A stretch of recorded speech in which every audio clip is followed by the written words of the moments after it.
St Johnstone demolished second division Forfar in the third round of the Cup. John McClelland had been in temporary charge for just a couple of weeks after the sacking of manager Alec Totten. McClelland hopes the appointment is made permanent, but says he isn't losing any sleep over it. You're employed by the club, you do your job, and the powers above you decide what the next step in your career is going to be. And as a player, you can just play, and hopefully your play influences that. Now, hopefully, being in charge as the coach, my coaching will influence that. So you can only do your best. St Johnstone are at Rugby Park to play on-form Kilmarnock tomorrow. They hammered Raith Rovers 5-0 in the last round, with McClelland's former Rangers teammate Bobby Williamson scoring a hat-trick. Could the Perth team be in for a shock? Sinclair commits himself, and it's drilled in off the line, but Kilmarnock have done it again, and that is a hat-trick for Williamson. I think in the last round, I said to the players, we're the Premier League side, and it's how we conduct ourselves on the day. And I would think if Kilmarnock played to their potential and we played to our potential, we would run out winners. Now, the Cup is different and it can cause upsets.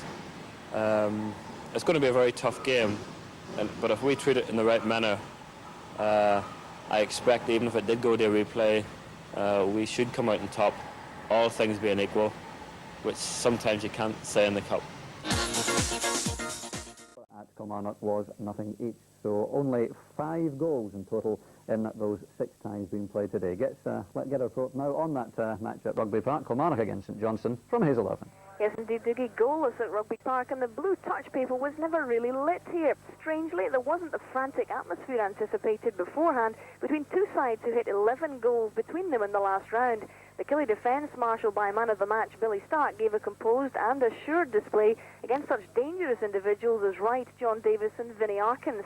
Though it was the Irishman who forced the first save of the game, a point-blank one at that, from Bobby Geddes after 20 minutes. Saints keeper Rhodes too came under some pressure, though it was of his own making, dallying over a couple of clearances, one of them almost charged down rugby style by Bobby Williamson.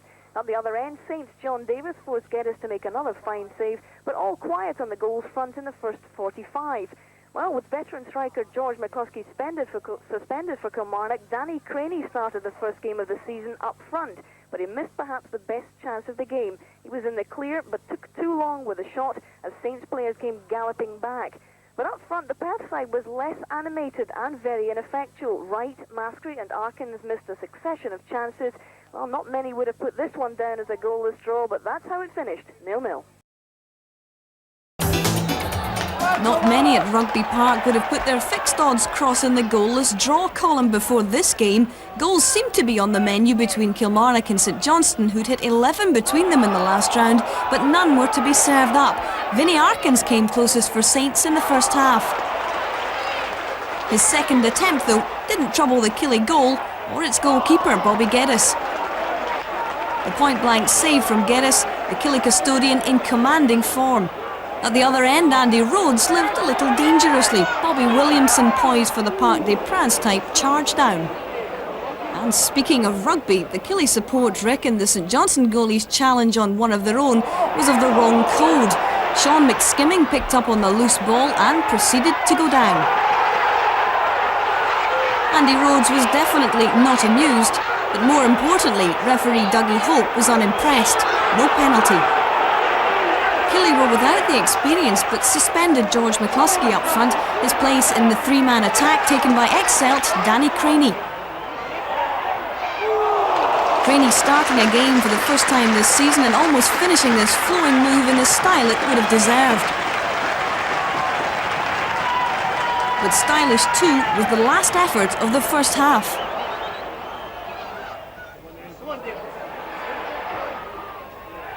A 25-yarder from John Davis and Bobby Geddes again at full stretch. Geddes' handling and particularly his distribution impressive today. In a tie curiously subdued off the pitch and strangely dispassionate on it, Danny Crainie came closest to lighting the blue touch paper, John Ingalls with the covering tackle. But Crainie almost made amends soon after.